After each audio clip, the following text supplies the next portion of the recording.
All right, ready? Mika, you let me know whenever the music comes off. Yeah, we're ready.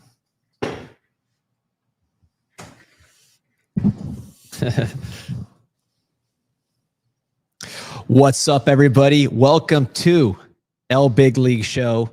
I am here with Adrian Lorenzo, former MLB executive with the Red Sox and the Marlins. And it's a special time of the year. It is trade deadline season, fake trade season. They are flying through the group chats.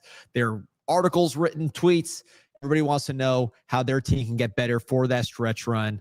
So, Adrian, listen, I do this in the group chat. We all do this, fantasy baseball, write articles, whatever. You've been in the room. What's happening? We're about 10 days out now.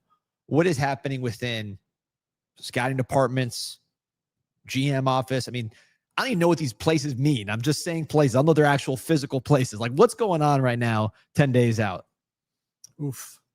So many things, but it's important to note that they've been going on for a little while because the trade deadline, like we could have been making trades for a while, right? But there's something about a deadline that puts a pressure on everybody to actually, if you want to get better, if you want to improve in this calendar year, or if you want to improve in the next year, you're making trades in both directions. So like the teams that are not in it are arguably more active even in them trying to get better for the following season or for future years, as much as the teams that are in it in the hunt. So like there's a position to take no matter what on the baseball operations side of the fence here. And if you're in the contending bucket, then you're locked in on major league rosters. How do I get better to my major league roster to make sure I'm built for the postseason, not only for the postseason, for this push in the second half? Like they call them the dog days of August for a reason, and the dog days of September make a good argument for that too. So you got to survive this gamut of the second half, as well as position yourself to win series baseball, wild card series baseball, or longer series, divisional and championship, and obviously World Series. But you have to be built for this 180 plus game structure. And so as a contender, how do you deepen your roster here with sexy splash moves, but also kind of on the margins moves, improvements to the bullpen, stuff like that, that extra bat off the bench, that extra, like that base running replacement? You start to think more in that direction. Whereas if you're on the losing side of this, right, or you're on the selling side of this, you're trying to figure out, you're looking through systems. Now you're spending most of your time looking through the major league roster of other teams, but more likely you're also looking at the minor league system of another team and trying to see what sort of deal you come together on. All the meanwhile having the vehicles to make the deal. So like the vehicle for a selling team to make the deal, I remember Nick Anderson with the Marlins was a really interesting one in a trade deadline room because you just had an asset that you were willing to trade, and it also carried value at the time, but you weren't in a position to sprint to the postseason. So the reliever allows you to talk to everybody. And so depending on that team's individual need, you can decide, okay, who's got the better farm system to deal with? Do they have somebody in that system that we really like? Do they have a stacking of guys that we really like?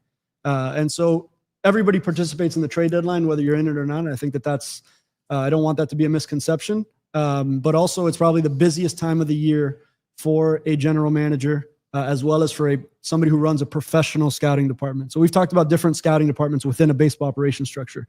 You have traditional amateur scouting who scouts amateur players for the draft domestically in Puerto Rico. Then you have an international amateur group that also scouts. Then you have a professional scouting department that evaluates mostly all professional baseball globally usually, but also the 29 other teams and their systems and so like when you do line up on a trade, the information that gets pushed forth is the analytics department's take on the player, but also the pro scouting evaluation of that player. So the pro scouting really gets magnified the same way the draft does this for the amateur scouting department, or January 15th signing class for the international. For a pro scouting department, the trade deadline is the Super Bowl of the year, and you can really make or break long-term, short-term, no matter where you are in the win cycle. The pro scouting department is like, you test how good you are on the pro scouting side during the trade deadlines. And then most importantly, it's where I think you move the needle the most as an actual one-on-one general manager. Your ability to make a deal, your ability to like push the right buttons and the right levers, or assess the collective of thoughts being brought to you about your pro scouting department plus your analytics department. Everybody's giving you targets to go after, yet you as the person need to like facilitate and tie up all the components of that deal and get it approved by ownership. But in the meantime, because the general manager can't do all, like one trade, for example, the Jazz Chisholm trade, which I remember being a part of, like step by step. This is Jazz coming in, Zach Gallen going out. Jazz coming in, Zach Gallen coming out. There was a series of 30 phone calls between myself and the counterpart on the Arizona Diamondbacks. And it like, you're feeling each other out in terms of how we arrived. Like, what do they like? You like Jazz Chisholm. We knew we liked him the whole time. And I thought that vehicle would look like Pablo Lopez at different points in that trade deadline timeline. But it just, and it was very, very cool until the deadline came around. And then all of a sudden, Zach Gallen became a name that really gained helium. And that's what everybody was targeting when they were dealing with you. Yeah, he just started playing good. He had just, he just came up. There was nothing to say this is like somebody you deal. But also, if you were looking at a roster construction and trying to build a core of position players with cornerstone players that your scouting department believed in, that at that moment in time was Jazz Chisholm, right? And in a lot of ways, he was a lot of those things. But then Zach Gallen goes on to become a Cy Young level ace and arm. And yeah, good. There were good players on both sides of that deal. Jazz in the All-Star game this past year. There you go. Zach having a tough year, kind of going up and down. My point in spotlighting that is that myself, who was not a general manager, and the other guy on the other side of it, who was also not a general manager, more in like director level positions. I was director of baseball ops at that time.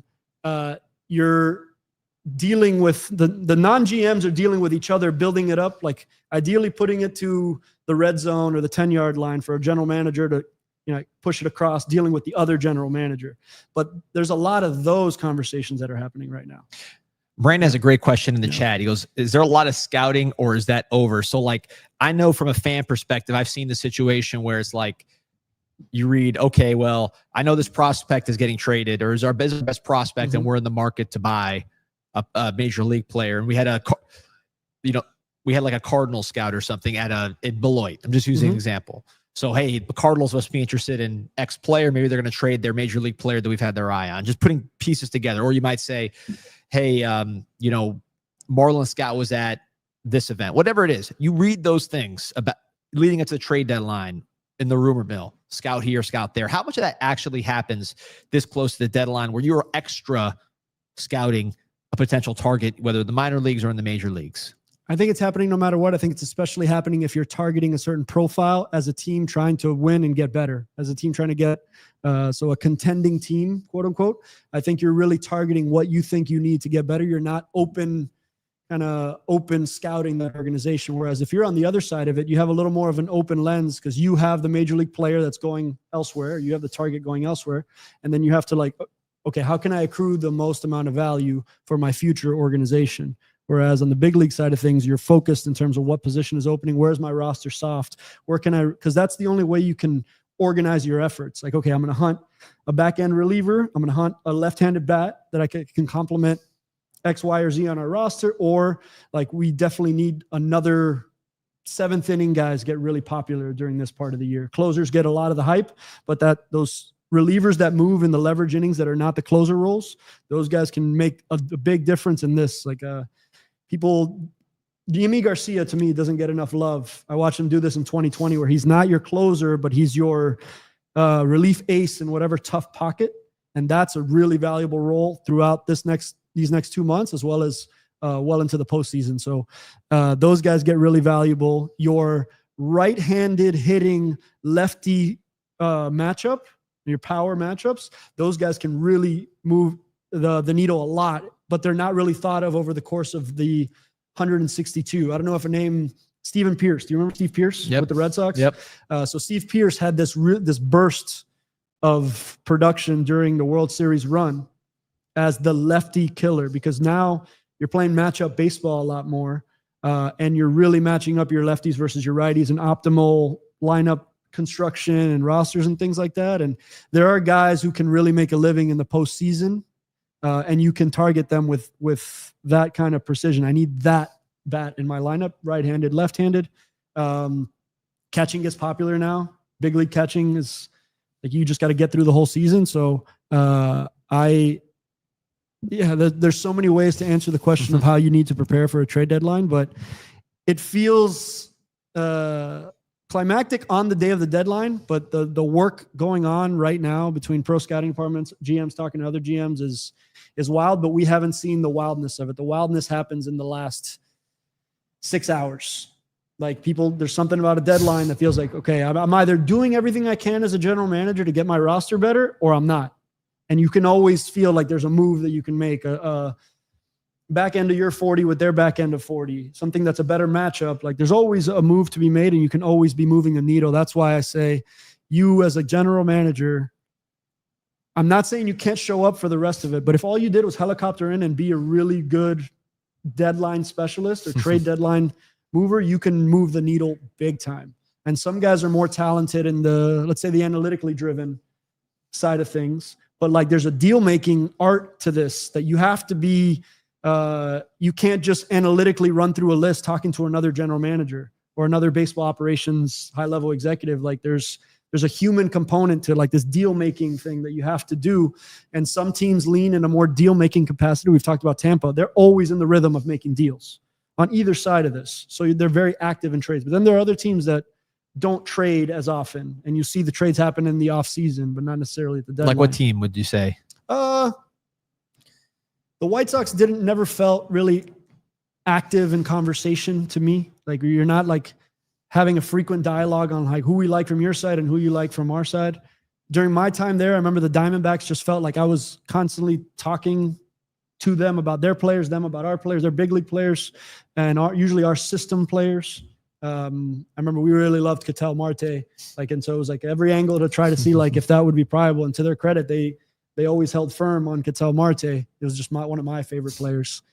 Ketel and Starling Marte. I remember that I had those as targets in the same year. But there are other teams like that and all along the scale. But you remember the ones that are most active. Seattle's very active. The Dodgers, the Padres are very, very active. Like a lot of things move around this time. And I think that the deadline just allows for you to really dramatically like improve your team. I think sometimes people think of it as only draft rooms. That's where you get players, but the trade deadline is, I don't know, as viable as any. And it really comes down to a deadline. Jesus Sanchez's deal was made with 20 minutes left on the trade deadline with the Tampa Bay Rays. I was going to ask you, that was exactly what I was going to ask you about. So you've been involved in a lot of deals going back a ways, but I want to focus on the Marlins. You had more responsibility, obviously trades that I remember watching in real time as a fan of the Marlins. So the Jesus Sanchez trade, Nick Anderson comes out of nowhere. You picked him up for what? I mean, he was like a nothing pickup. He was one of those deals that happened because I remember he was traded for Brian Shales. He was a prospect with the Marlins, but he was on the edge of their 40-man. It's like, hey, we have 40 spots. You're probably number 41, 42, or 43. And so instead of exposing you to waivers, you make a trade on a team that might like them. And that's like another mini trade deadline, the day you set your 40-man roster, because there's going to be guys based on your protection year, and it's complicated with options. It's like layered, but there's a mini trade deadline that happens in the off season when you're setting your roster. That Nick Anderson was in that category, just available enough, and with time running out that you have to deal it. And then he goes off and has a little run, but that's just them in the business of being active and getting out ahead of deals, instead of exposing a guy like Nick Anderson to waivers where he would have been claimed as well, which is another way to get players. But if you can always get out in front of a waiver claim with a trade.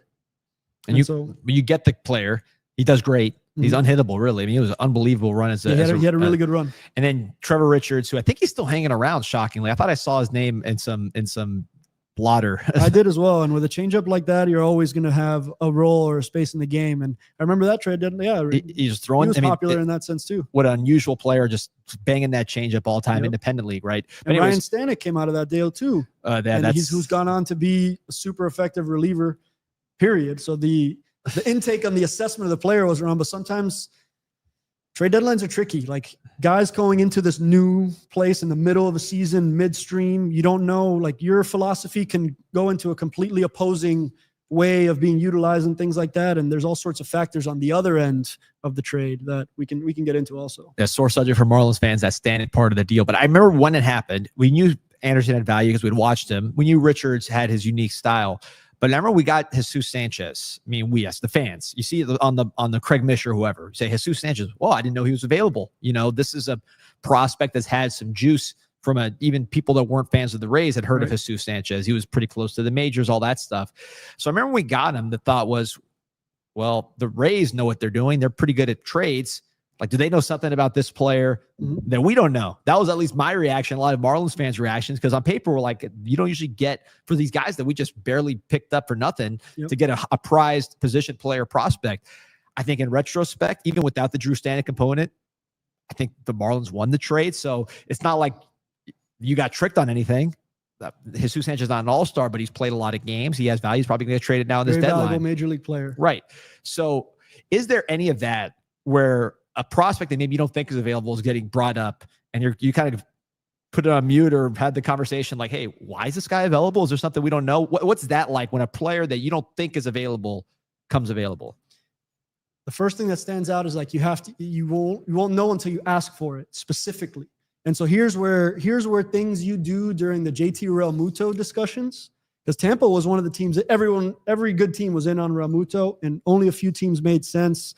We were in it, later with the Yankees, the Phillies, when it closed in, but you canvass a lot of different clubs that also put out a feeler call. But in that process, dealing with Tampa on JT Realmuto, targeting who we would like in their system if we were to make a deal with Tampa, Jesus Sanchez was in that grouping.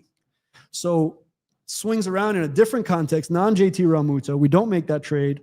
And now you're dealing with the Rays again, and you go back to your canvassing of their system, and you're like, hey, we've always really liked Jesus Sanchez. And in that situation, I remember specifically, and this is where Mike Hill, to me, gets so much credit and love. Like, Mike Hill was a really talented deadline general manager, but just facilitator. He knew how to get a deal done, and he knew how to feel out a deal. And I thought he was really talented there. And with 20 minutes left to the deadline, we had just traded for, it was like Jazz Chisholm, Lewin Diaz. It had a pretty active trade deadline. There are other deals in there as well. But I remember nudging Gary actually. And I was like, hey, Tampa really seems to like Nick Anderson. We had it to, are we going to move this or not? Because we could have held him and he would have been valuable again in the future. You had control for a while. It wasn't have to deal him. It's more like, what can we get with this really valuable asset that it was kind of like found money, right? And in that scenario, in that amount of time, the opportunity is created for Mike Hill to pick up the phone and call Chaim Bloom at the time. And you don't know what a team has going on their end. Jesus Sanchez could have been a really talented player, but the sixth guy in their outfield depth, and they're on a run. They were getting Nick Anderson, so they wanted him for the short term. So you won't know if you don't ask, and that's where Tampa, being involved in all these discussions, I think their access to a lot of players. They also trade away a lot of value. I don't know. Less trades happen in this guy won and this guy lost. It's more like value was exchanged. One value ends up being higher or not, but Tampa knows you have to give to get. And I think that's what makes them active deal makers. And so the Rays one stands out with Jesus Sanchez because it was enough amount of time on the clock up against a guy who wants to win on the other side, or a team who wants to win. And maybe we don't have the highest projections of this guy in Jesus Sanchez. I think he's going to be a good player, but you guys seem to really like him. Let's see where this makes the most sense. And Nick Anderson was, and I don't remember how he ended up doing on that run, but I'm pretty sure he was really good in their progression. He got hurt at some postseason. point in that process. I think back, I'm obviously looking at him through a Marlins lens because I remember these deadlines and just watching them. The trade, which you were not a part of, where you see Stowers and Norby coming to Miami, Trevor Rogers going to Baltimore, getting a little more even over time, at least on the Rogers part, but Stowers going to a different stratosphere. Do you, in your role when you're a director, or whoever's involved in pro scouting, have a sense of not only this is the need of this team, but hey, this team has a crunch here. This team has too many position players. This is what this team has to be thinking, kind of like almost putting yourself in the position of these teams and seeing where they are. I don't want to say vulnerable, but hey, they just have too many guys here and they have a problem that they need to solve some way, potentially by acquiring something else that they might need. Is that part of the process, just knowing where those teams are at themselves and putting yourself in their place? For sure. And this is where the pro scouting department really makes its bones if you're good at it. If you're constantly talking to the other teams, I was one of those people on the receiving end and giving end of these calls. So I know that I have to have like 3 bullet points of what I'm looking to accomplish in the deadline. It's like, hey, every team should talk to every team. And in your 30 conversations or 29, you have to have your own thing prepared. Now that's biased against what you think about your team, but it's a tidbit that when another team calls, you have, hey, we're looking for, prospect upside, best player available. I think we're willing to talk about our relievers. We're willing to talk about our core of outfield left-handed bat. So even if you don't specify the name, you tell them the general position that you're willing to deal from. We're willing to expose our upper end starting pitching in deals to make this happen or to access this level of player. So the canvassing on the front end allows you to have more pointed action items as we get closer to the deadline. And you could do that weeks out. Problem is the pro scouting department has to do that for every potential outcome.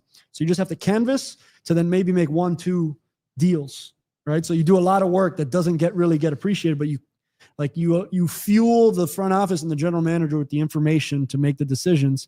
And if you could get out ahead of a few the days leading up to the deadline, that to me is optimal scenario. The problem with that is people don't move to their highest bend point until the deadline. So the deals that get made out in front are a need driven. If somebody goes down and the deadline's a week away, but you just had an injury happen now, you may be more willing to make that deal now to not lose these next 4, 5, 6 games. So I don't know. I love the trade deadline. Favorite time of the year. But you can access things you might not otherwise have a chance at. Jesus Sanchez shouldn't be accessed for Nick Anderson in that particular time, but the need was high enough on their end and the desire was high enough on the other end where you ask for it and you're like, I don't like making this deal, but I will. I feel like that's how the Diamondbacks made Jazz Chisholm. They didn't it wasn't like, let's grab Zach Gallen at all costs. It's like they saw something real with Zach Gallen, but held on Chisholm the whole way through. But this is where I'll pivot it back. Where a decision maker at the very top, which at that time was Derek Jeter, can come in at a deadline room at that level and be like, hey, we're making this deal. And that's exactly what happened. And so that's how that player ends up there. But there were actually other concepts that could have been a Zach Gallen concept that some in the room could have had higher than that outcome. But this is where that upper level decision making can come into play.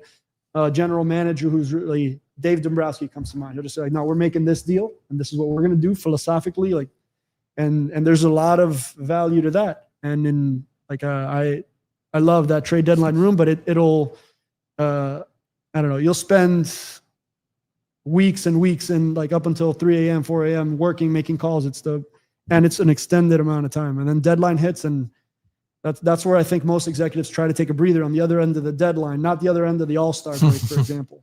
So this time, as we record July 21st, 10 days out, are we talking about just like we said, canvassing, understanding, giving those general parameters, not going to, assuming there's no injury, not going to the bend point, as you like to say, but just sort of feeling out those kind of things? That's what's going on right now. You think 10 days out? Yeah, and I think it's starting to intensify. I think you're out ahead of it enough where I really think this gets crazy, in the 48 hours, 24 hours, 12 hours left, morning of the deadline. You'll see things happen. Garrett Cooper for Ryan Weathers, for example, was with no time left on the clock. They didn't want to really give that up, but they needed that left-handed smashing power bat that I told you earlier carries a lot of value. Great trade for the Marlins. Yeah, but it's that one worked out well because you were ready for it and you targeted what you wanted on the other side of it, not what they were willing to offer. And there's an important distinction. You as a team, what you offer out there, you want to deal from your least valuable if you can in ascending order, right? You don't want to just give from the top of your system if something from the middle of your system can make the trade work as well. So you have to be exploring where can you get ahead of things with your own guys if you have outfield prospect depth surplus. Can I deal from my DSL, FCL, A-ball levels more readily? Fernando Tatis getting dealt for James Shields. I don't think that the White Sox, it looks bad, right? Tatis would go on to do that. But what James Shields represented to them at that time for a very far away player that hasn't played he didn't even play in the DSL. So really your only process was your amateur process. That strikes me as a deal that they came second on Fernando Tatis as an amateur, second or third, didn't get him. but always had him in front of mind and was like, hey, anytime you line up with the White Sox, like we would like to ask for Fernando Tatis. And at that point, it's James Shields for a player who hasn't played yet, 17-year-old. Yeah, it bites them now, but in the time, it makes the context matters of the team. Going back to Weathers, was that, and this is not even hypothetical, did this happen, and more broadly, does this happen? You did the same thing with Luzardo as far as getting a player, because you were there for both trades, if I recall. Yes. So both situations, Starling Marte, better player at that time than Garrett Cooper, but you're trading away a player that's playing now, playing in the major league level well, yep, and then getting back a former prospect lefty, or at least a prospect that's a lefty that was once top of the draft kind of prospect, yep, that is now, for whatever reason, struggling with something. Do you, whether for Luzardo, Weathers, or just in general, reach out to like a Mel Stoudemire and say, hey, what would you do with this guy? Because those guys went straight to the majors, if I recall. I mean, it wasn't like you got them at a lower level. They came in being coached by your pitching coach. So are they involved in that process with that kind of player, that there's a little bit of a rehab element? I think depends where you are in the timeline. You need to be nimble enough to like not need to go through those layers. But if you did a good job, you've already involved Mel in that discussion. You've already talked through it. You've already like, hey, what are you seeing that maybe where's their upside here? Can you explain why, like, he's throwing strikes, but the outcomes aren't good? And then you, not only Mel, but the pitching coordinators, the pitching directors, things like that. Those guys get canvassed on the front end, especially if they have targets that they like, things that they, and then you also play to the strengths of that development. Like if you feel I remember this being like with Mel in particular, if you feel that he has this track record of this type of pitcher getting this much better in this system, you maybe target that a little more aggressively. I remember that feeling like the case with Luzardo, where like we felt this was a particularly good pairing, in addition to what the analytics department was seeing in terms of usage, like repertoire related items. But I actually love that deal. And I thought Kim Ng did a great job on targeting Luzardo, like locking in on Luzardo and not letting them steer you away from other things, because they didn't want to deal Luzardo. It's like an uncomfortable deal that you make. But again, context matters. So we trace this tree back, and Starling Marte at that point is performing, healthy, and a center fielder, impact center fielder, like needle mover for the deadline. Good character. Like love Starling Marte. One of my favorite, and actually my favorite trade ever is Caleb Smith turning into Starling Marte. We're going to talk about that in a second. That then turns into Luzardo. But that's for another time. In this particular case, Starling Marte was carrying huge industry value, and we knew it going in. So you basically, and you're selling, right? So you know, I think first what people don't realize is the attempts to have extended Starling Marte while he was with you, that like that's all factoring in as well. If you feel like you have an expiring contract and you don't think you're going to work out an extension, this is a way to address that. And that's what I feel like, I don't think people, or Marlins fans in particular, know the degree to which we wanted to keep Starling Marte long-term here. Starling Marte went out and made a lot of money in free agency. So like, a free agency that was also interesting. We went after him in that context as well. But the point is, he's on an expiring contract. It's about to get more unaffordable for you, but he's one of the best players at the biggest need positions. And the A's were in the hunt. They were in the thick of it. And they got Starling, and Starling was really good for them. I don't think they got very far in the postseason that year, but he was a reason that they stayed in that run. And general managers appreciate, I think, like these dog days. Like we've only played half the season. You got to play the whole other half plus be ready for the postseason. And it's a different roster construction. It's a different needs of depth. Guys start to go down. And Starling Marte was the dude at that deadline. And we targeted Luzardo. And I believe like Puck was in consideration in a lot of those discussions at that point as well. He was in that grouping of players that you're looking at if they don't want to part with Luzardo.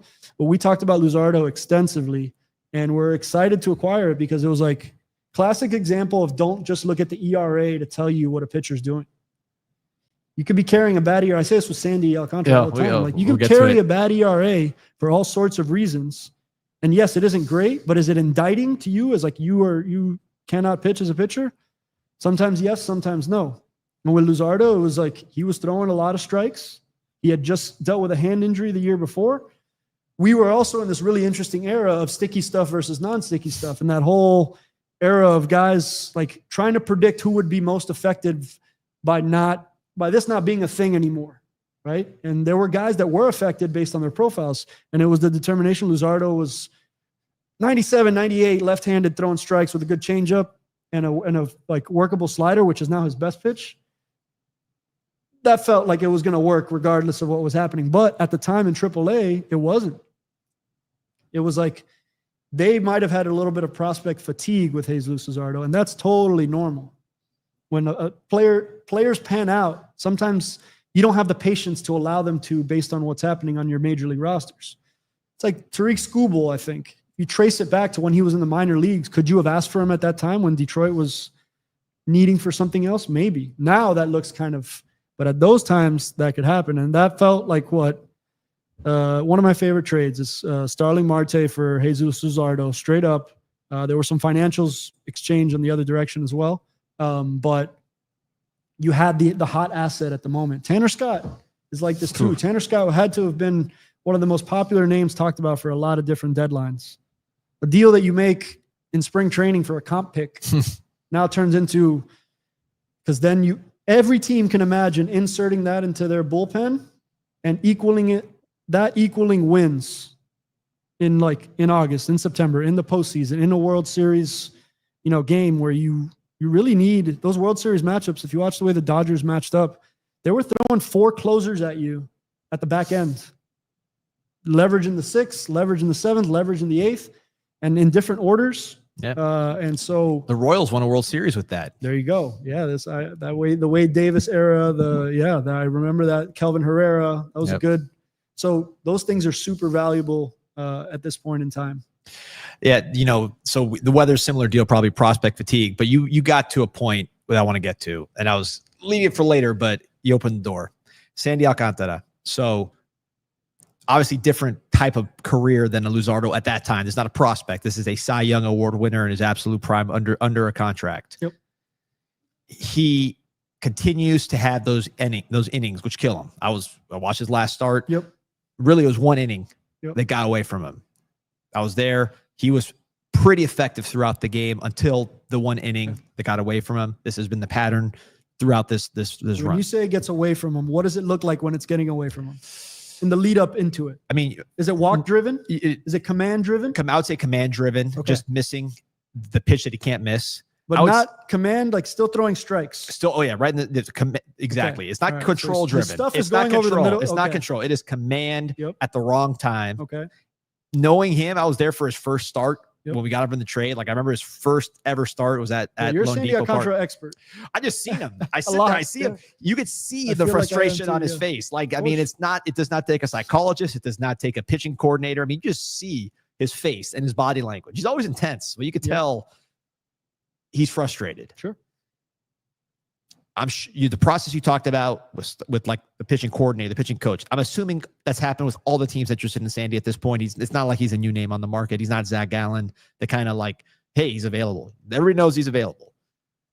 What value? You said already, you wouldn't trade him. You'd let him rehabilitate his value in a perfect world. What kind of value do you think he carries right now, assuming no injuries, same kind of performance in the next start, heading into the deadline, knowing what's available? Zach Gallen in a similar kind of situation, maybe, a couple other guys, but really not a huge supply of pitchers. What do you see as a potential compensation package for this Sandy Alcantara? It depends, because I think I have to believe that there are teams that are seeing through a bad outcome. If there's control, if he's not throwing strikes, that's not competitive baseball. You can't survive that. No. You can't live in bad counts. You can't fall behind 1-0 every hitter. Big league hitters are going to expose that big time. So if you're not throwing strikes, that would be problem one. So that's my question one. Is he throwing strikes? Is there some massive drop off in stuff or utilization? Let me ask you this, because I'm curious. You have a better eye to this. I am not a scout. The breaking stuff does not look as sharp, or at least it didn't the last time he was out there. Obviously, he was throwing 99 and all that. Is that something I know you haven't done the deepest, like you haven't done a full deep dive looking at all the TrackMan and stuff, but do you sense any drop off in his breaking stuff? And I mean, obviously the velocity's there. Do you see anything with his out pitches or anything like that? I'd have to dig. I've seen some starts early. I don't know about this past one in particular, but I'm not seeing some massive gap in breaking ball effectiveness. Yes, but actual qualities of the pitch package doesn't look like I'm watching some other pitcher from before. And don't always be fooled by pitch shapes on TV. There are pitches that look really sexy because they have a big break, but effectiveness wise, they're not as effective as you think based on like bigger isn't always better in that, in the slider curveball world. So like there's some sliders like Jesus Luzardo sliders, a little bullet, just like a little mover across the bottom. And it's one of the more effective ones. It doesn't look like this big pitch. So that's first. Yep. I'd say if he's throwing breaking balls for strikes, and if the breaking ball is where there's problems, that makes me feel like there are pitchers that reach a point where they were effective the way they pitched for a while and then had to now make an adjustment to the league the same way the league has adjusted to them. Sandy, for a while, in his peaks, had benefited from being like a really ground ball heavy, sinker inducing, strike throwing, competing advantage because he played for a good infield, and with good positioning behind you, this is going to convert into outs more. Sandy, we talked about, was always due for a bit of a regression in this non-shift where just less ground balls, less bleeders through the gaps are turning into hits. And I think if you watch a Sandy Alcantara start, it's not like gap shot. It's these balls that kind of get through the infield, that extend innings and create traffic, that in another era of baseball, they're turning into outs. But I refuse to believe that the way Sandy pitches is incapable of producing major league outs, especially over multiple times through the lineup. So now we're getting into a whole different discussion. What is the context of the team that is acquiring him and needs him? I'm not saying you're going to turn him into a reliever, but I'm saying how much do you need a fourth or fifth starter to show up every 5 or 6 days and give you a chance to win baseball games in this postseason run, even if he's not your 1, 2, or 3 or your ace? At this point in time, that every 5th day, every 6th day, that game matters too, equally in the win column. So you having that depth, I think a team looking at him like that makes the most sense. I think there's also the team that feels, for whatever reason, the pairing of Miami and Sandy in this moment is not working out. I'm not saying that's not correctable, right? I'm saying, I don't know. I think the pitching guys in Miami are doing some really interesting things. I think that a lot of things are really, I'm seeing it from the system side of things. They're not going in the wrong direction pitching wise, but maybe for Sandy, it's not the right exact matching or pairing based on where the organization is. I don't know that for a fact, but this is where I really want to more credit Mel Stoudemire than, say the Marlins aren't figuring it out. Right. I think Mel was just like special and they had a really good thing going, and that is a subtraction. Whether you want to agree with it or believe in it or not, like sometimes those pairings work. And I think in that particular case did as well. But Sandy deserves the lion's share of the credit for all his success. I think Mel would also say that. But I've seen the degree to which somebody like Mel Stoudemire can move the needle in a guy's career, because it's equal plan that you give, equal parts psychologist of getting that guy through this long season that he's going through, competing his ass off every 5 or 6 days. There's a place you have to go mentally as a starting pitcher to go every 5 or 6 days and go 6, 7. And that run that Sandy was on, you knew he was going 7, 8, 9. You know what that is? To get no one else was 7, doing 8, it. 9 he was the only one doing it. Innings 3, 4 times through a lineup in the NL East and getting through it. So barring some major fall off in the quality of his stuff, which I'm not seeing, or the quality of his strike throwing, I think another team is going to see some adjustment that they could do based on their internal organizational strengths that can help this player take this player to another level. I'm going to box you in because I have to. Over 31 on the chat right now. So I have to box you in here. I know you've given all the disclaimers, and I know the disclaimers. I'm a lawyer. I do disclaimers too. You haven't extensively scouted these people. You don't have all the data. You are not in the position you would be if you were actually in the room. Just in terms of being in the same category of a potential deal, you know Sandy better than anybody. Mm-hmm. We'll talk a little later in this episode about Spencer Jones. So we have some familiar. You remember him as a remember him, right? You remember him from before, but obviously, now you've seen some of the trajectory he's on, some of the swing and miss stuff, some of the questions, but also some of the upside. Remember him from the draft too. We talked about it, and we'll talk about more. But just in terms of that caliber of prospect, which is not a Roman Anthony, but maybe could be right? If things go the right way, but there's more of a downside. They like him. Yeah. So is that type of prospect out of the realm of what a team that likes Sandy from a, hey, we can do XYZ with him could attain? Are those a match just, does that be an exact match in terms of team and player? Are those a match in terms of level of prospect, level of professional going out? Like, how do you see those two? It's a great question. And I think it always depends on the vehicle. Like if you have a vehicle, like one of the highest assets, it's a former ace in this case, or a ace level. Like there are only a few players that can help you access the tops of people's systems credibly with straight face. I think Sandy, if you're the Marlins, you almost have to address it that way or see it as like, hey, Sandy is a vehicle as access into the top of somebody's system. That looks very different for different organizations. Because if you match up with the Yankees, for example, I'm a big George Lombard Jr. fan. So like you match up with the Yankees, who do the Yankees have to help you make this deal? And in my opinion, Sandy allows you to shoot right to the top of your asking. They could say no, we don't want to deal this guy under any circumstances. The Royals with Bobby Witt has come up. Hey, we're not going to touch this one. So don't, but when you match up with the Royals on any deal, like you're going to ask about Bobby Witt, you're going to get shut down. Okay. And then there's a grouping of players under that and below that. So it's like, I think Sandy allows you to ask for a team's best prospect.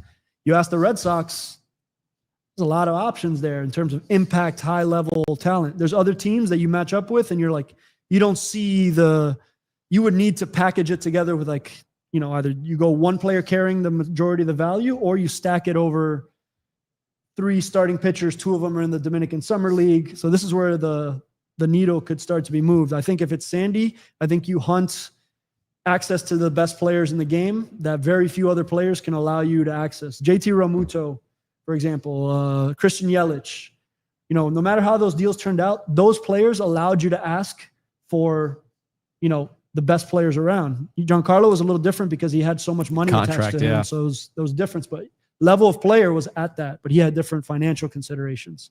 Sandy doesn't force the team on the other side of it to have some financial future committed that they can't handle. So anyone can really afford it. Therefore, everybody should be in.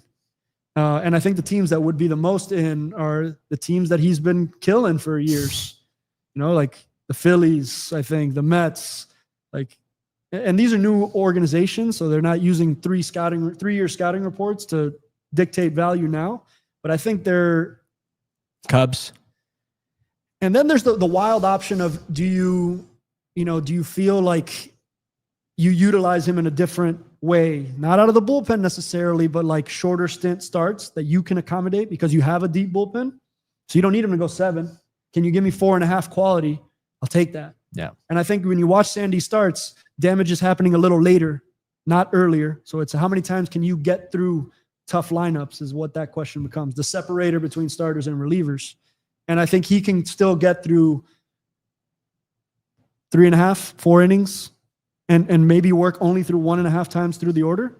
And a team that sees a fit because they have a 6th, a 7th, an 8th, and a 9th, those teams might be more aggressive in seeing he can realize that upside that he still has with us because of how we're going to use him. I promise we'll get to the Blue Jays, but this is just such a fascinating topic for me. Almost 40 on live right now.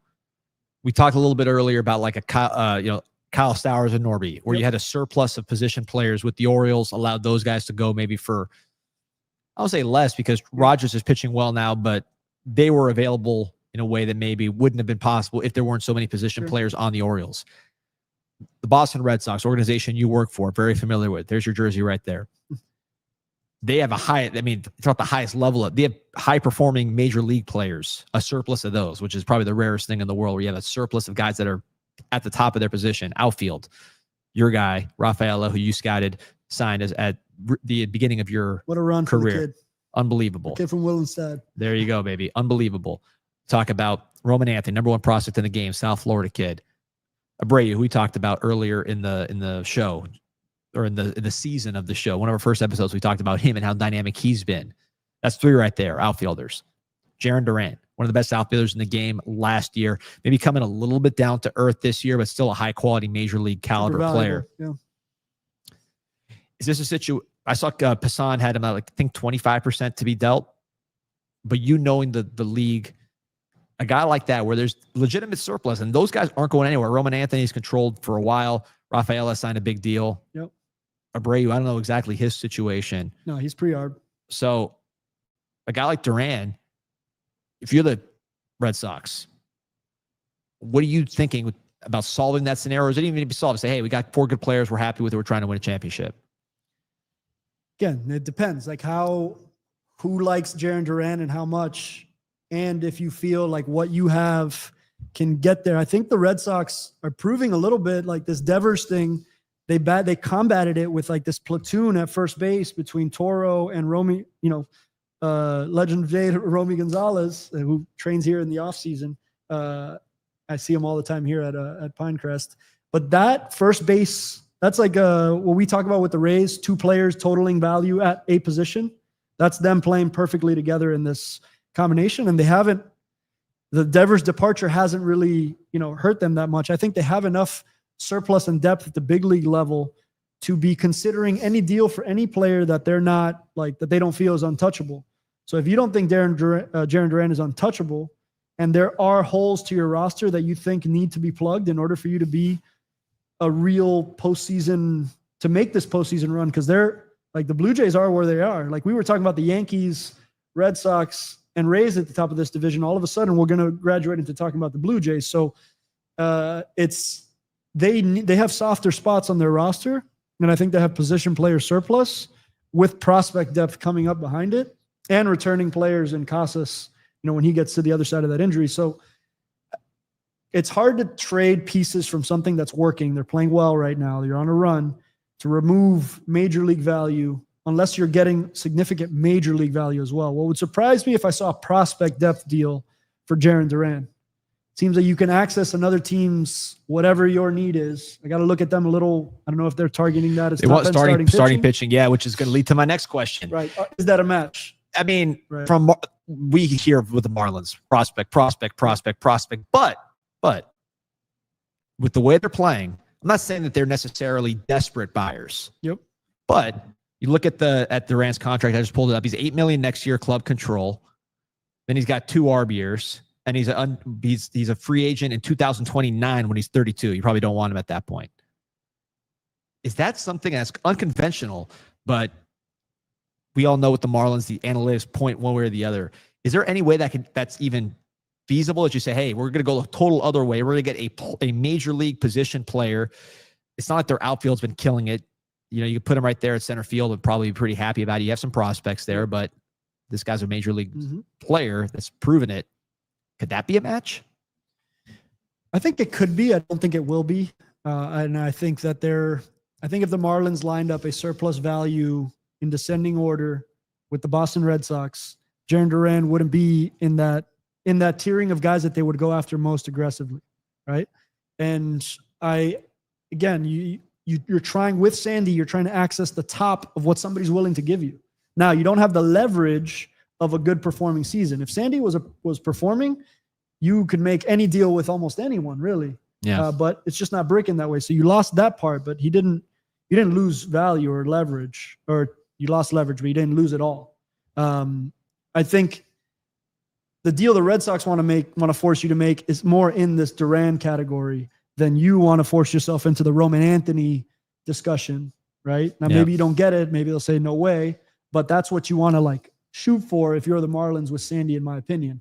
And I think you could with a performer, right, in this moment. But the other team can always be like, hey, we're just you have to really believe on the uptick in this amount of time we need them for to give up what you're saying that we should give up. And so that one feels less like what the Bendix era is willing to do. And I don't know that that's the wrong move. I think there's a chance to access somebody's Yuri Perez when Yuri's an A-ball. Right. A-ball. Right. You shoot for the most upside. Yeah. Because it's far enough away for them. They need your guy in this. That's where I think that's the kind of deal that I would want to make. I always want to make a major league team better, and I think a Jarren Duran does make your team overall better. So it depends on how they're looking at 26.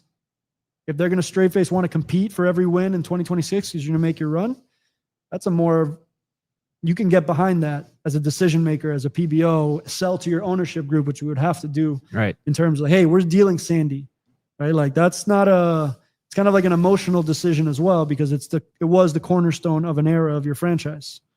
And so that's a conversation that needs to be cleared by ownership. I don't think that's already been hashed out, I'm sure. But yeah, 2.4 WAR player for Duran. Again, I think you're right. It's not going to happen for the reasons you said. I'm just saying, if you're the Marlins, you have not developed guys like this. Yes, he's on the older side, but you have him under control at the same time Stowers is under control. You're never going to sign this player, especially not. what's center field? The Marlins going to sign a center fielder that's in their late 20s that's, on the border of all-star caliber. I don't see that ever happening from like a free agency standpoint. I don't know. I'm glad you brought up the free agency, because free agency is really interesting. People think that it's just whoever offers the most dollars gets the player. Not always the case. The other side of that free agency deal has to want you too. And if given 29 other options, including some of the best options, Dodgers, Mets, like true free agency doesn't break your way because you go $1 more than that team's willing to give you. Right. You're usually willing to match that dollar on the other end anyway. You have to convince somebody that Miami is the place that they want to live, be with their family. Like there's all sorts of layers as to where you could get a guy in free agency. In a trade, it's not great for the player, but they don't get the chance to decide that. So you get to kind of, if you're not attracting free agents already, which the Marlins, I think that's one of the things they have the hardest time with, that people don't realize. Like the perception outwardly has to be favorable toward you to want to go there. Yep. Most guys are getting traded there or trying to reestablish value there. And that's a different, kind of like a Billy Bean and Moneyball. Like there's just you see in the NBA with the Oklahoma City or Utah Jazz, you cannot just say we're going to save all this cap space. Correct. Not there's cap space, but save all this money and get the player. Right. There's other ways you got to force him to be there. I remember Starling Marte. We talked about him earlier. Like we could have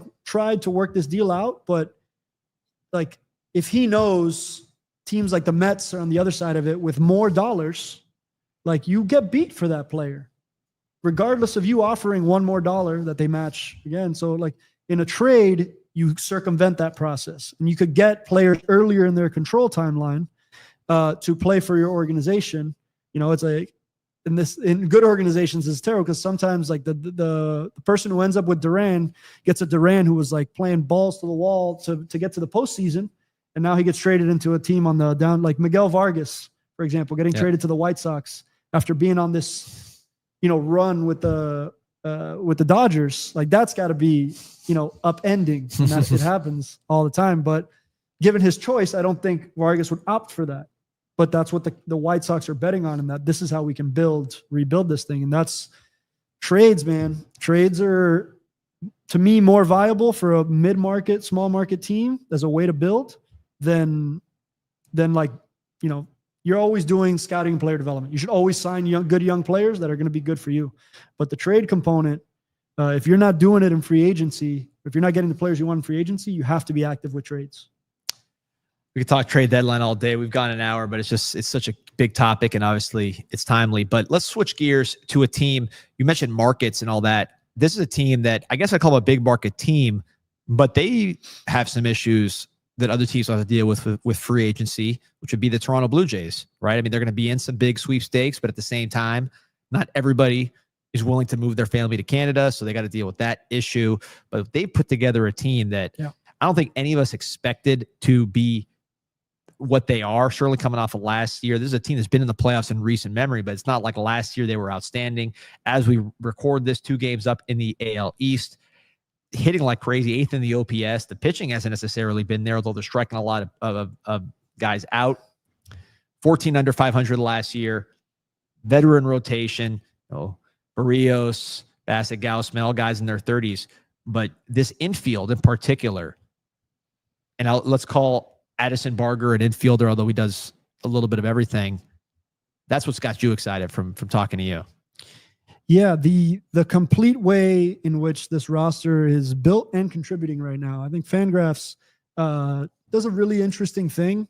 I don't have the ability to screen share right now, but they do a power ranking of where does this player rank overall and where does he rank in the last 7 days. It's this little 2 columns that immediately gives you a snapshot of that player's rank in the game overall and then zooms into the last 7 days. And I think what you're seeing with the Blue Jays is a lot of guys whose names don't equal $100 million. They got the George Springer, they got the Vladdy, they got the Bo Bichette, but there are guys like Addison Barger. You look at his overall ranking, 120 over the last 7 days, number 26. Oof. So like playing like the 26th best player in baseball over the last 7 days. George Springer also playing like a top 20 player in that.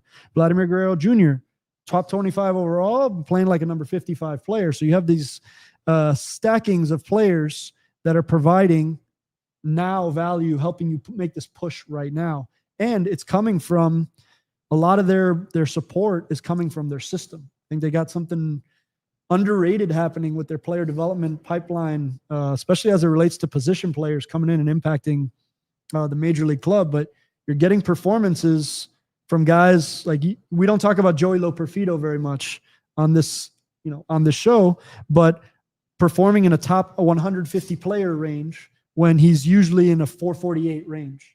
So something's happening in terms of the preparation for guys coming in and contributing at the big league level, and shows me that there's a few ways you can piece winning major league teams together. It's not just star-driven baseball. They got a guy, Ernie Clement, who's their second in WAR, and you look at his distribution, and he's stacking up so much defensive and base running value that he's coming up second in WAR in a lineup with Bo Bichette, George Springer, and Vladdy Jr. And we haven't talked about Kirk, which can always talk about Alejandro Kirk, especially on the defensive side of things right now.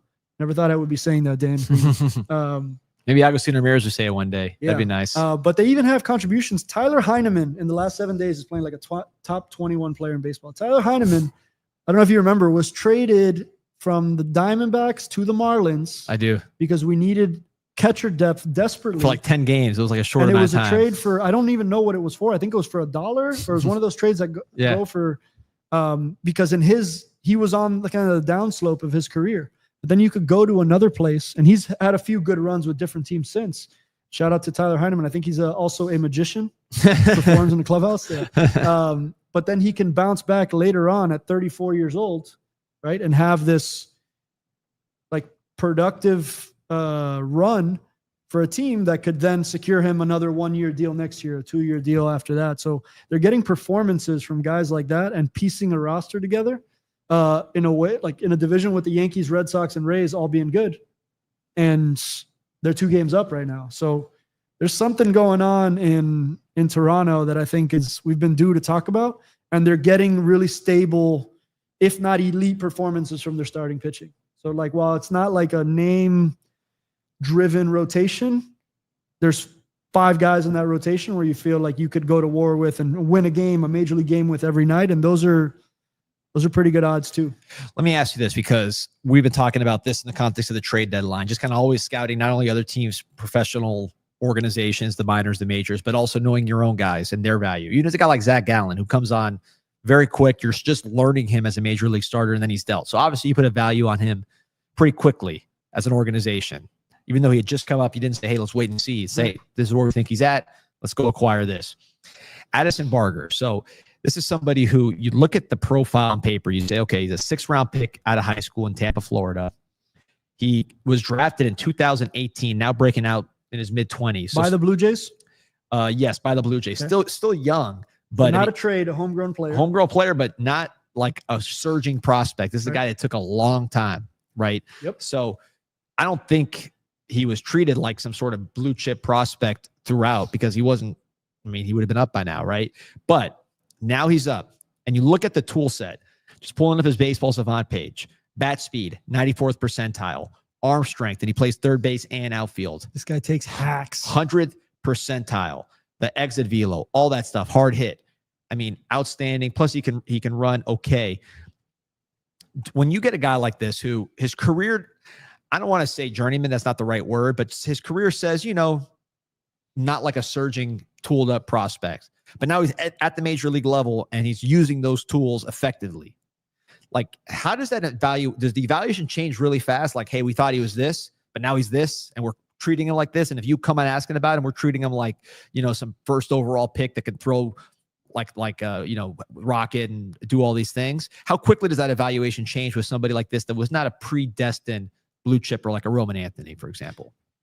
I think these are the great stories in baseball. These are all the kind of players that aren't in that elite tiering. Like there's always these stories of like drafted in 2018, your impact in the big leagues doesn't come until the year 2025. That's a long arc, right? And especially the high school kid, I think has a really steep uphill climb. I think the international kid has that even steeper from further away upper climb. It's just you don't get the development now that, like, if this happened, if he goes to one of those premier Power 4 schools and like develops, like maybe he gets there quicker than this, right? But the professional baseball journey for a high school player is tough.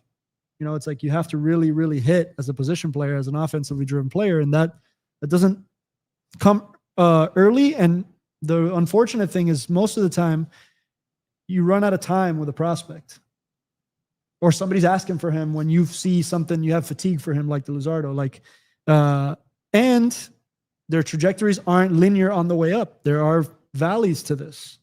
There can be peaks early, and then you can hit a AA wall where, like, okay, everything that worked for you up until high A works, and now all of a sudden in AA it doesn't. So you can hit these walls and stall out as a prospect, but then, I don't know, organization changes hitting coordinators, and all of a sudden, like, biomechanically you're unlocked in some way, or swing decision wise you're unlocked in some way, and you could take now the tools that you were drafted for have a way to be leveraged in a way that it didn't happen for you at 19, 20, 21, for whatever million reasons. You got hurt, throw an injury into this mix, and it starts to make more sense.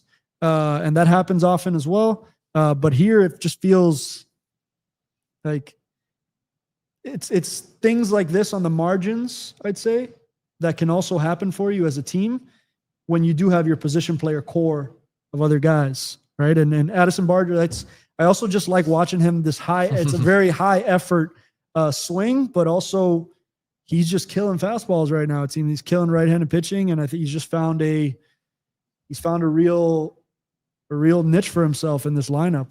And then, we can go through the position players, but they're also, that bullpen is really interesting, really well constructed.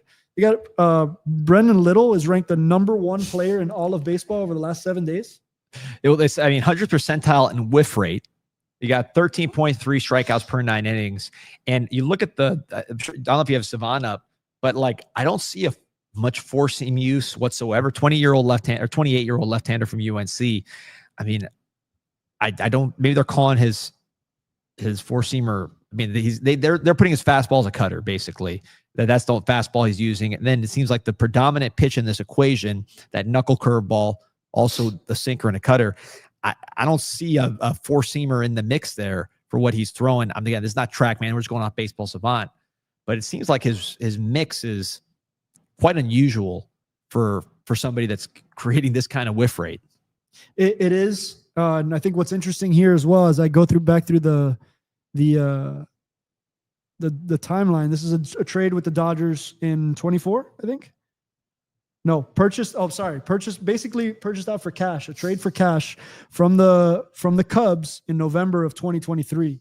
So, like, first of all, how you acquire the player, it's not just about developing them yourselves, but also kind of acquiring, I don't want to call them distressed assets, but like things that are not carrying the value. In order for you to get traded for cash considerations, those are usually want players in those situations. And he probably didn't provide a whole lot of financial relief there. I would have to look, but really interesting that, at 28, 29, you can emerge to a moment where you're among the best pitchers in baseball for a moment.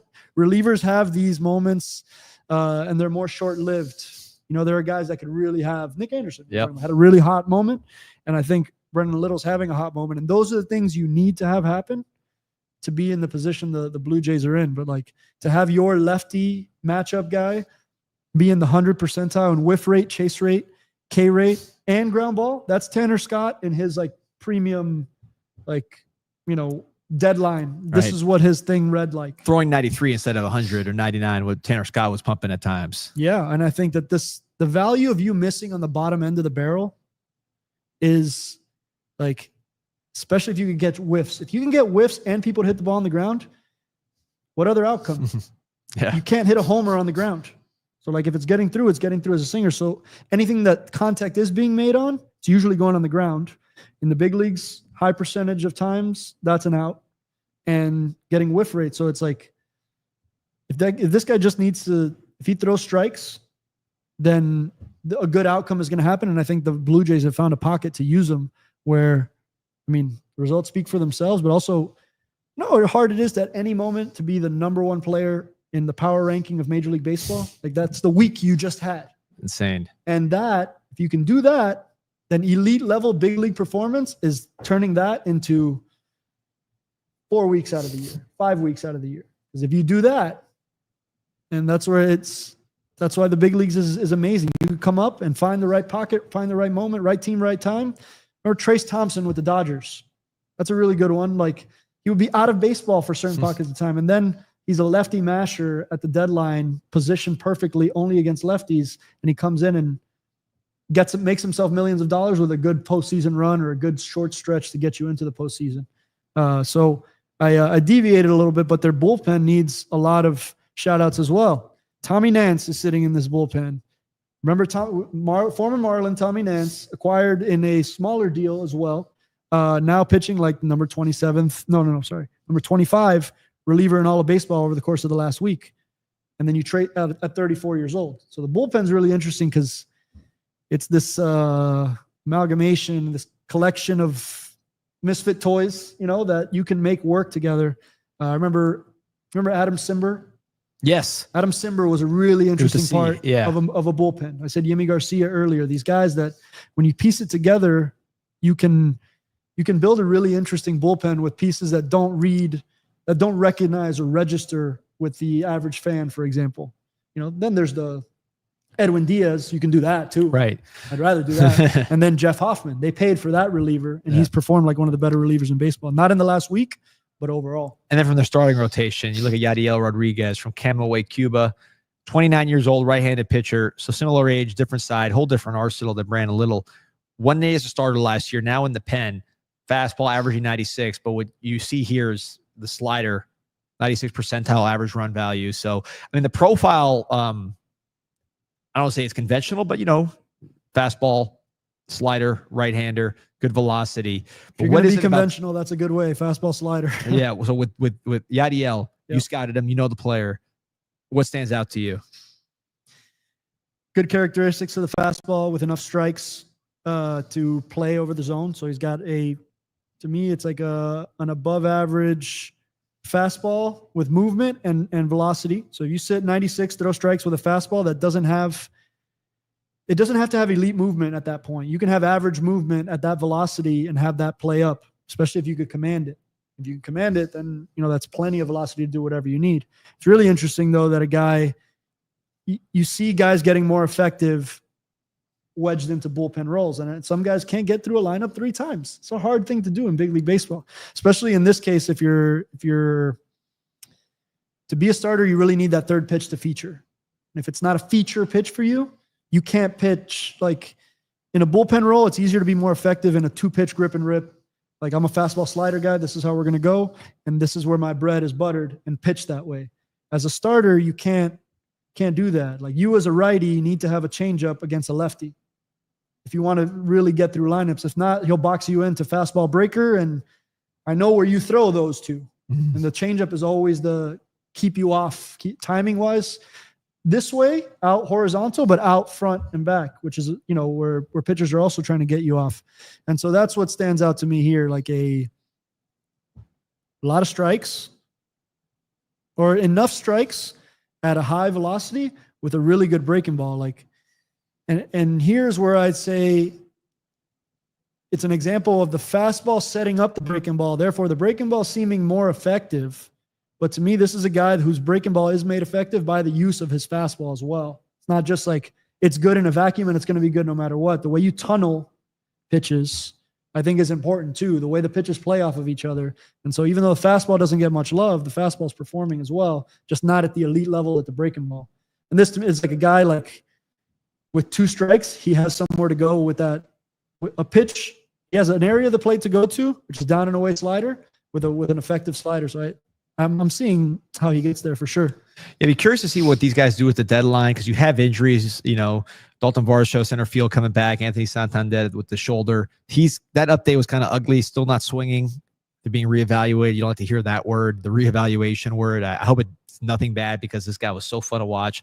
Probably the best player I saw at the WBC back in 2023 before he had his breakout season. He was the best player on the field with the best players in the world in the Venezuela-Dominican game and some others. Andres Jimenez, another Venezuelan dealing with an ankle injury. Yimi Garcia, shoulder, ankle, elbow. So they got a lot of guys banged up, and they're doing this anyways. I don't know if that dictates, hey, let's wait till our guys come back. We don't need a trade. We're going to get them back, or how that works. That's a great point. So like you're also, here comes the medical side to all this. Yeah. And we talked a lot about the trade deadline and a lot about the amateur draft. We didn't spend nearly enough time on the medical evaluation of things that need to get sussed out to complete a deal. So your trainer becomes your head trainer, whoever leads up your medical services in the lead up to a deadline, is busy as ever playing major league games, but also filtering out and assessing like in real time too. You have to be available the day of the deadline because you can agree to a deal in principle to have it fall apart in medical review. Oh yeah. So like that's a whole thing that doesn't get spoken about. And I'm glad we arrived there because now you're asking a more kind of a medically timed question. So you're asking your medical side, what are aggressive, realistic, and pessimistic timelines for each of these cases? Because if you have an optimistic timeline for Anthony Santander, you don't want to go make a big trade in his direction only to know he's coming back. So how good is your medical right now? And how true is what they're telling you? Guys regress sometimes in deals or in their progression. So this is a tricky one, how they throttle this. I think they can feel less aggressive to make a trade if they feel optimistic about the return to play timelines of Jimenez, Varsho, Santander, especially. Can't believe they're doing all of this without Santander. So it feels like they could be getting trade deadline acquisitions just by getting guys back. And then there's Yimi Garcia, Nick Sandlin. I like Blue Jays is a bit of a dark horse candidate for me in a second half run here. So I'm glad we're finally arriving at talking about them. Very popular team too. I mean, they do great with attendance. The fan base is very engaged. Dynamic stadium right in the middle of town. When I was traveling with the Red Sox, we played them. That was like one of the most frequent trips we made all year. Toronto is one of, if not the top travel city of all the major league destinations. Great city. Stadium is a little bit antiquated, but they pack the house and it gets electric. It's right there in the middle, right? The Red Sox played. They played the Blue Jays on Canada Day. And I thought that was one of the more interesting baseball experiences I've ever had. Everybody wore red, and the energy was electric. I remember Justin Smoke hit this bomb off Rick Porcello, and it felt in the replay booth, it's this old stadium, and the whole stadium was vibrating during that. And so really good atmosphere around the ballpark. Just a really cool city. It's summer. Overall. It's summer in Toronto, so you're enjoying that. No, Toronto's just a true metropolis, like a metropolitan city where like super eclectic. The food is great. The hotel you stay at is great. The area. Toronto is, Americans can sleep on Toronto because it's just another country. So it's easier to think that about. But anybody who plays there likes it, apart from the taxes component that they could run into, as well as like you're crossing the border, so it's a lot. The major league travel is just a little more nuanced to get in and out, especially players that have visas and things like that. And Montreal used to be one of the favorite travel cities too. So I think getting to experience Canada and introducing Canada and they have a whole nation behind them. So it's a lot of people that live in all these great attendance, and they draft Canadian players. They try to sign Canadian players. So they're their country's team in the truest sense. And, unfortunately for the University of Miami. Yeah. And owned by a communications group that can treat the Blue Jays like a public trust, like we always talk about. Yeah. It's like it's big company that can fund the Blue Jays in such a way where they can go out and sign George Springer, go out and extend Vladimir Guerrero. Like they can do those things as well. So it's good. I think I say this a lot, but baseball's better when teams like this are good. Yeah. Right. And it just, the parity here is, the Yankees seemed like they were running away with it for a while there. And this has turned around. It's turned into a bit of a fight here. This might be the action on the trade deadline when you look at where this division is. I always think back to the movie Big Daddy, which was, I remember he told a story about meeting the Hooters girl, leaving Joe Carter, walk-off home run. And then I went to Toronto and I was by the stadium and I realized there's a Hooters right next to the stadium. It's like, oh, this must be where the story came from right there. It's True to Life by Adam Sandler. Yeah. And there's a Gretzky's bar restaurant that if you could see how this place gets when there's a Blue Jays game, it was on the walk into the stadium. So you'd see the buildup pregame, and it was, Toronto's a cool place, man. Yeah, and in the summer. They're on a run. It's a good baseball city. I've never been in the winter. It's a good baseball city because you don't got to worry about that. Yeah. So staying in the AL East here, I feel like the Yankees, their prospects are stars in a way that other teams' prospects are not. Like, I know the Yankees system better than any other system besides the Marlins, just because these guys always get talked about. Whether it was Dominguez for a while, Agustin Ramirez when he was going, now Lombard, Spencer Jones, going to attract attention for obvious reasons. 6'7", 240, first-round pick out of Vanderbilt, San Diego native.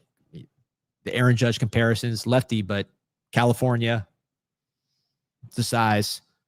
Maybe the late blooming element too, because he was not like a no doubter in Vanderbilt, kind of built up to what he became as a later first round pick. Look at the stats here in AAA. 15 games, small sample, whatever. It's almost too much to believe. 397, 1,300 OPS, 8 home runs. This is a man, 15 games, 18 RBIs, 226 WRC. I guess the stats are different depending on when you look at it. I know you have this facing here. The final boss of AAA. Basically. Right.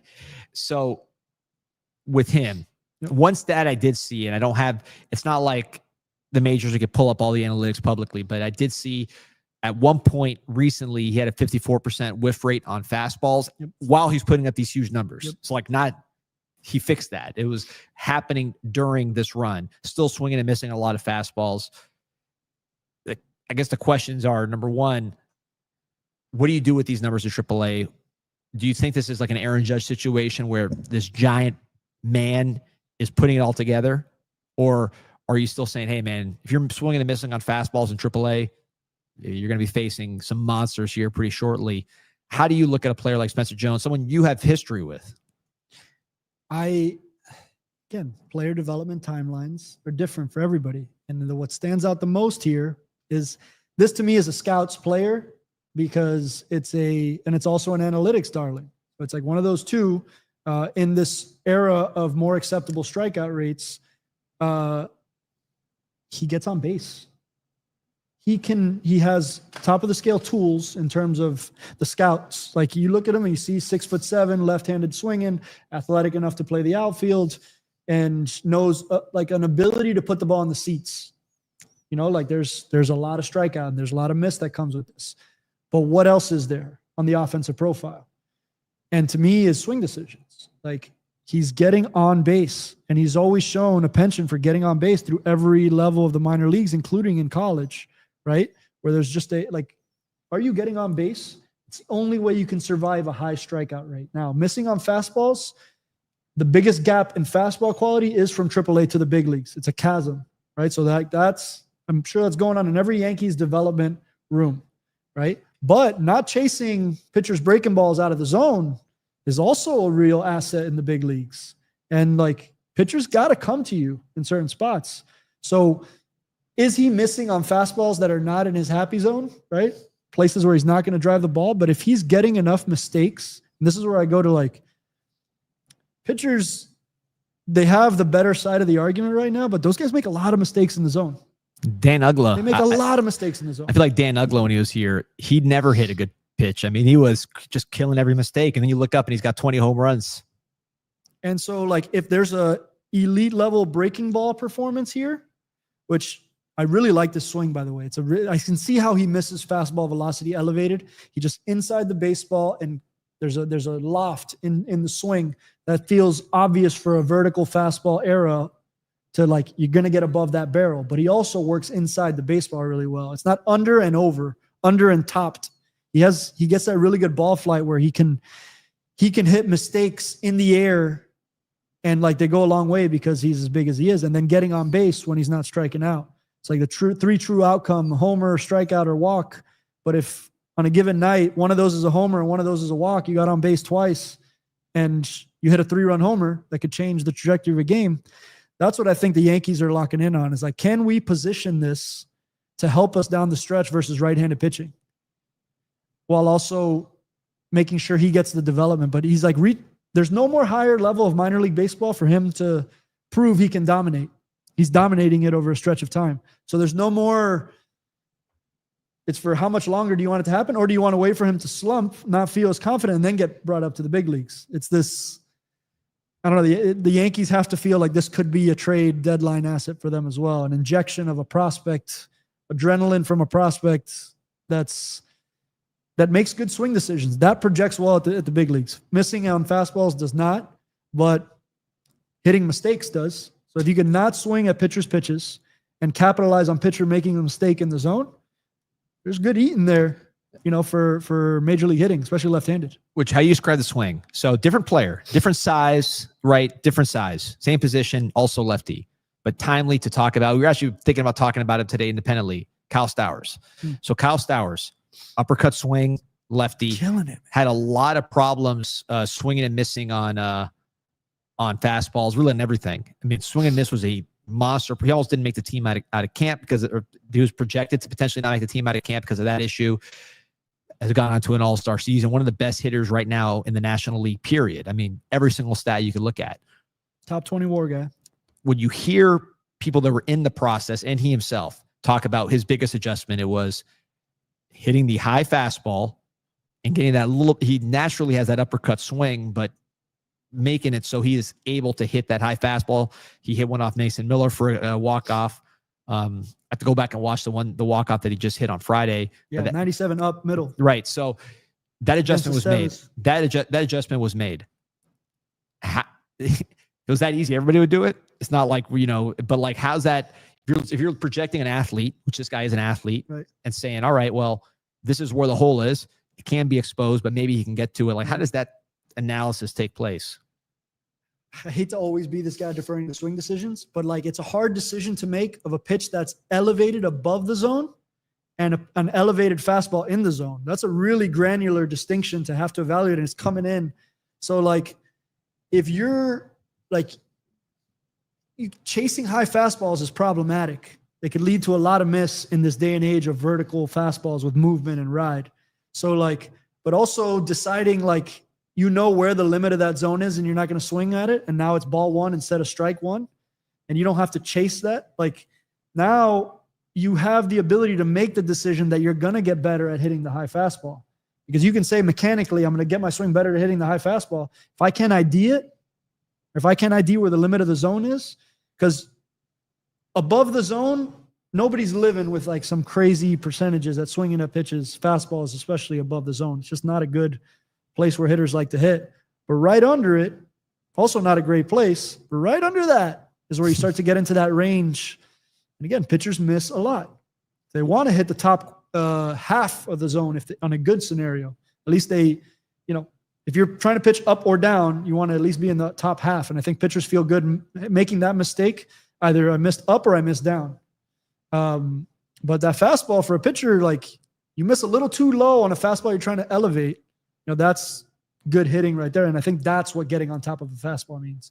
I don't think it's getting on top of the quadrant fastball. I think there's no good hitting to be had there anyway. But in that margin of miss right under it, two balls under that, pitchers miss a lot there. And if you can get to that consistently, that's what I think is happening to Stowers. But that actually can come with, like, if you cover a 97 fastball up and a pitcher now, or the league now knows that, like, now the cat and mouse game can start to maybe like, okay, shit, he's covering that now. Maybe I can go down and in now. But if that's your happy zone, now it's like, but the decision you make to box him into that to me is where, and no pitcher wants to walk guys. Every pitcher's game plan, like every pitching coach's worst nightmare is the walk. Every manager's worst nightmare. Every front office person, every time you would walk a guy on your end, you're like, shit. Acuna drove me crazy because he was just super disciplined to the pitch that he wanted to hit, and guys miss there all the time. But if you don't, he's on base, he's stealing second, the whole game changes. And if you could do that, you unlock this world to you.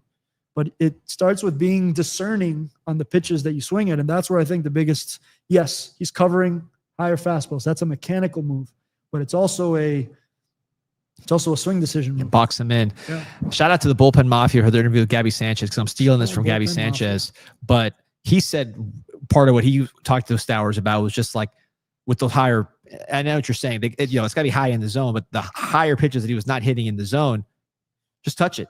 Like, it's not like, you don't have to crush the ones that are there. Right. You just got to get the bat on it, and it's going to carry. And that was apparently for Stowers, that was a big part of it too, is just kind of changing his mindset, because he swings. Talking about swinging hard. We were talking about, some of the players and the hacks they take. I mean, Stowers swings hard and generates a lot of contact, but that was at least from Gabby Sanchez's conversation with Stowers, it was just, those 98 right there, or Mason Miller at 101 or whatever it is. I mean, touch it. Just touch it. You'll be better off than swinging, like your life depended on missing. So it depends on what counts you're talking about too. So yeah, like maybe that's, again, if you can avoid swinging at a pitcher's pitch until 2 strikes, and you could live in a place where like you are in your zone, like, yes, you have to be ready for that, your weakness. But like, to me, there's something to be said. We're finding a way to leverage your strengths. And by that is like not chasing. And this is where he's okay, average and chase, but his on-base ability has shot up. And therefore, he's living in more favorable counts is what I'm seeing. And in more favorable counts, you get more mistakes. So Chili Davis was a big proponent of that. Like, go back in the Red Sox days of like, you can hit, like, you're doing something good being late on a fastball that you square up and line. Like, it maybe looks embarrassing, like you're late on the pitch, but that from a barrel plane standpoint is what a lot of hitters are trying to get to. So like that just touch it component makes it something about that being said tracks with me. So we got over 40 in the chat right now. A lot of conversation on Spencer Jones. Brandon doesn't want to trade him. He's a Yankees fan. Talking about Sandy. He said Sandy is one player he would trade, and Emmanuel Clase. We talked about this earlier, but now I'm going back to it because we're talking about Spencer Jones. Let's say you project, let's say whoever's in charge of this, pro scouting, the pitching coordinator, everybody says, we think Sandy, I'm not going to say he's going to win a Cy Young, but we think we're going to get this guy in the position where he's going to be able to fix what's going on with what we're going to ask him to do and be a legitimate power starting pitcher that can pitch in the playoffs, start games in the playoffs for us and win games in the playoffs, right? That's the internal evaluation. So assume that as the ground rules. Yep.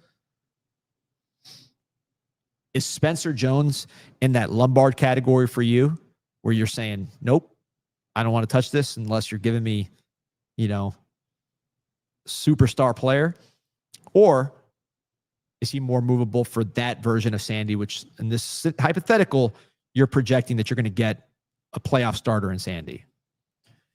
If he is a playoff starter, like you said, and it's baseball, but let's say that's the projection at the time. That's a tough one. That's where it gets really, I think that's the only time teams make deals for players like Spencer Jones is when they're like, it's that much of a toss-up, and you feel like the Blue Jays, for example, in the Yankees case, are like ahead of them 2 games. So you have this pressure of like external pressure in addition to you needing to do it to get your club better and get through. So I wouldn't make that deal if I'm on the Yankee side. Just like hold the position player, potentially generational position players are sacred, and you try to hold on because they're just hard to acquire.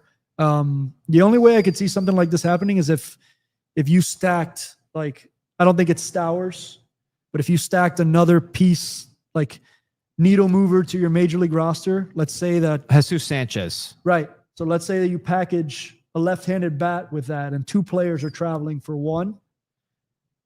Like then you're feeling like, oh, okay, well, maybe this is something worth considering because of how much better it makes us in this short window. That's not like the Sandy trade isn't a 1-year window for the team. You don't get Garrett Cole until next All-Star break. Right, so it's at a premium for them. If I'm the Marlins, I'm hanging on to Lombard, Jones as like, okay, you want to make this deal with us? Like, okay, I can make this deal with the Red Sox. I don't have to make this deal with you just because you're the Yankees and you want him. Padres probably want him too, for example. I wonder if the Blue Jays would want him. I mean, so who's willing to give the most in that scenario?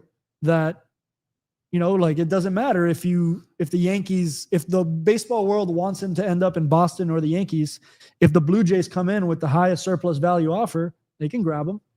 Like that to me is it's certainly, I don't know. Remember that, like, you're talking to other 28 teams other than just the obvious destinations, but it stands to reason the Yankees should be in the grouping that's trying to acquire him. So if that is the case, you reach for the top of the system and you don't deviate until, like, if you're okay on a 1-for-1, or if you're okay making that deal, like, but as the trade deadline gets closer and closer, I think you see teams start to act a little more irrationally than they otherwise would in the lead up. It takes a lot of discipline to have something there, and for future value that you don't know. Because you don't know. Spencer Jones could not hit the fastball at the big league level. Right, exactly. It doesn't turn into a whole lot of anything. So you held on. Happens a lot. You hold on really, really tight, and that's what prospects will break your heart all the time, but they'll also become the dudes. Josh Naylor, Castillo. I'm just thinking of trades that, again, I'm figuring out to the Marlins perspective because I'm a fan, but the trades that we made during that run for controllable starting pitching, I would say was pretty much, this before your era, all the mistakes were made on trying to acquire controllable major league starting pitching. Felt like that was every single time. Kike Hernandez, I think we traded for Cozart, Jared Cozart from the Astros, among other things went really out the door. Thing to find. Yeah, so we'll see. This exercise has made me convinced that Sandy's getting traded. There's too many teams that need him, that have the right kind of picture for him. I agree, and it's unfortunate for Marlins fans, but it's also like, maybe that's fortunate for the career of Sandy Alcantara, right? And the long term, and there is only a few years left. So if you feel you're going to be in a more competitive window in 28, go get it in free agency. I don't think they're going to do that, right? But you can, right? So it doesn't need to feel like it's this total ending, but you want players to be the best versions of themselves. For whatever reason, that's not happening with the Marlins right now. And if they don't project that to get 2-3 grades better than what it is right now, then let the player start fresh and start anew somewhere else. I don't think it just needs to be thought of as a value exchange. Like, this isn't working. Let's find an equitable deal where both sides feel comfortable. And it's going to be hard to explain to our fans. They're already preparing for it, but there's a setting a player free component to this that maybe needs to be considered. And I know the player side of it would love for it to operate that way more, or the agent side that would love to have his player in a marquee market, where the value, like whatever he does now in the postseason, is going to go 10x. It's kind of like Jazz going to the Yankees when he went. Yep. Right in that run and help them go on that run. It makes you think about the player in this whole new light. And he's become a fan favorite over there because, arguably, of that World Series run that he was on with them. So, long-winded way of saying I do think he gets dealt, because I think there's too much going right. Strikes, velocity, durability, no seeming health issues. I don't see a huge drop-off in the quality of stuff. And so if you're thinking about it being outcome or process-driven, do you believe in the process, or do you believe in the outcome right now? If you believe the process is right, then new scenario, change of scenery could really benefit this. I fall on that side of it. I don't think he just became an ineffective major league pitcher. No shot. Yeah. And look, the timing might work out for the Marlins too, because it's one thing trading him in the spring of 2023, obviously get a bigger return. But like, even just from an optics standpoint, like, I don't think Marlins fans love Sandy, but I don't think Marlins fans are going to be like, wow, you're tanking a team with some juice by trading Sandy. Sandy's performance-wise been the worst performing pitcher by far on the team. Yep. Obviously, we all know he has more value than that, but it's not like you are cutting the legs out of a run. Right. He's actually, from a performance standpoint, we all know the projection. It's at replacement level, if not below that. But I think he's got almost -2 WAR. Right. I mean, again, that's not him. No, that was not what he will be. But it's not like you're making this run now. It's like you're trading Stowers, you're trading Otto Lopez, or someone has got you to this point. Sure. Cabrera, that's a different discussion, which we could have had too. We could talk Marlins all day, but we got another trade deadline episode coming up. Plus, we'll wrap it up. So before we get to that, want to end on international baseball, which I know you're passion of yours, obviously, given your background, is particularly Asia's kind of caught your attention. This particular player, I feel like this is the official El Big League Show prospect here, which is Teruaki Sato, the Japanese cargo. Teruaki Sato, get to know the name. So just looking at some of these advanced numbers, you're talking about batting average. He's not there near the top, which is how they still look at it through that framework there in Japan. At least this seems like 211 WRC plus. Wide margin. He is leading the MPB. Next close is a former major leaguer, Franmil Reyes, who's still young. I didn't realize he was so young. At 182, also leading the league in home runs with 25. you've talked about the twitchiness, the swing, kind of the translation to Major League Baseball. But one thing that's interesting about this guy that I know you want to talk about is how he breaks the mold of, hey, this is what a Japanese position player looks like. Mm-hmm. I have so many reasons to get not only excited about the player, but it's an interesting test case and value of a player. So, and he catches my eye because of the immediate way I jump into Fangraphs, for example. And when you look up, there's a NPB, Japanese league leaderboards. I like to look at these all the time. If you just open the leaderboard, it automatically sorts it by batting average, right? And he kind of gets lost in a list of Japanese names that are hard to distinguish between, right? But he's number 10 in batting average. And so you would think, okay, he's at one of the top 10 players. But the moment you hit the little advanced tab and it gets sorted by weighted runs created plus, he shoots out to being so far up and above the best player in the league that it just tells you, like, this guy is the best offensive player in the league by several margins. He's at 209 WRC plus. The next closest player is at 178. That means he's 209% better than the league average in this league. But if you only looked at him through the lens of batting average, he's the 10th best player in baseball. Those two things don't go with each other. They don't make sense, which is why batting average gets you to a certain spot. It can tell you something, but it doesn't tell you the full picture. And this guy he's got a really sweet left-handed swing, gets on base enough, but kills fastballs, has a little bit of speed. It's an aesthetically pleasing player. And I love that he's just crushing the league right now. He's having his moment at age 26. So he's probably going to be in that. He gets me excited to watch the World Baseball Classic because this is a guy that may feature prominently as in the middle of a Team Japan lineup. And I just like looping in global baseball, especially I love Japanese baseball. And the Hanshin Tigers have the best offensive player. It's like they have the Aaron Judge of Major League Baseball right now. So pulling him up right here from the Yakyu Cosmopolitan account, look at the home runs by season. He is clearly having a breakthrough, and it really is a nice looking swing. Look, we know he's Japanese because we've been saying it. Right. But if you just had kind of like one of those like shadows, sometimes they show the shadows, they guess the player. Never in a million years would he even has a bat flip there at the end, which I don't think is common over there. Although Otani's been doing it more lately. Like this, to me, you look at this, you think this is like a Venezuelan player or Dominican player. This is not what you would consider. Let me pull it up there on the big screen. It's a sweet swinging left-handed, like a really good left-handed hitting stroke. Like it's good move to the baseball, bat speed. He's strong.